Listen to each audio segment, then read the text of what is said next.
Hi, hello, എന്തൊക്കെയുണ്ട് വിശേഷങ്ങൾ? ഞാൻ ദാണ്ടെ വൈകുന്നേരമായപ്പം അമ്പലത്തിലൊക്കെ ഒന്ന് പോകാമെന്ന് വിചാരിച്ച് ഒരുങ്ങി റെഡിയായി നിൽക്കുക. ഇടപ്പള്ളിയിൽ ഒരു ഗണപതി ക്ഷേത്രമുണ്ട്. അപ്പം ഞാൻ നേരത്തെ അവിടെ പോയിട്ടുണ്ട്. അപ്പോൾ അങ്ങോട്ട് പോവുക ഞങ്ങൾ കേട്ടോ. ഇപ്പോൾ വൈകുന്നേരത്തെ ഒരു 7 മണിയായി. നമ്മൾ ഇറങ്ങിയപ്പം മഴ പിടിച്ചിട്ടുണ്ടായിരുന്നു. അപ്പം നമ്മൾ അങ്ങോട്ട് പോവുക. ഇവിടെ എറണാകുളത്ത് 2 ദിവസം കൊണ്ട് ഇടിയും മിന്നലും, നല്ല മിന്നലുണ്ട് കേട്ടോ, ഇടിയും ഉണ്ട്. അങ്ങനെയുള്ള നല്ല മഴയുണ്ടായിരുന്നു. ഇന്നും വൈകുന്നേരം ആയപ്പോൾ ചാറ്റമഴ ഉണ്ടായിരുന്നു. എന്നാലും നമ്മൾ പോകുന്ന വഴിക്ക് ഇച്ചിരി നന്നായിട്ട് പെയ്യുകയും ചെയ്ത്. അങ്ങനെ നമ്മൾ പോയിക്കൊണ്ടിരിക്കുക. ഇടപ്പള്ളിയിലാണ് അമ്പലം. അങ്ങനെ നമ്മൾ അമ്പലത്തിൽ ചെന്ന്, അതേ അമ്പലത്തിൽ ചെന്നപ്പോൾ ഒരു കാഴ്ച കണ്ടോ? ഇതൊരു തൂണിൻ്റെ മേളിൽ മൊത്തം നല്ല പ്രാവിൻ്റെ കൂട്, അതിൻ്റെ വാതിലുകളും.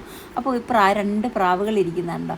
അപ്പോൾ ഓരോ കൂട്ടിലും ഉണ്ട് പ്രാവുകൾ കേട്ടോ, ഇഷ്ടം പോലെ നല്ല നല്ല കളറിലെ പ്രാവുകൾ അവിടെ ഉണ്ട്. ഇതൊരു ശാന്തമായിട്ട് ഒച്ചയും ബഹളവും ഒന്നുമില്ലാത്തൊരു ശാന്തമായിട്ടുള്ള ഒരു അമ്പലമാണ്.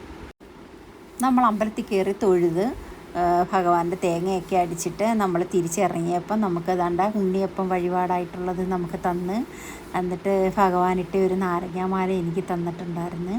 അങ്ങനെ അതുമൊക്കെ മേടിച്ച് അപ്പോഴത്തേനും മഴ കുറച്ച് തോന്നുന്നു കേട്ടോ.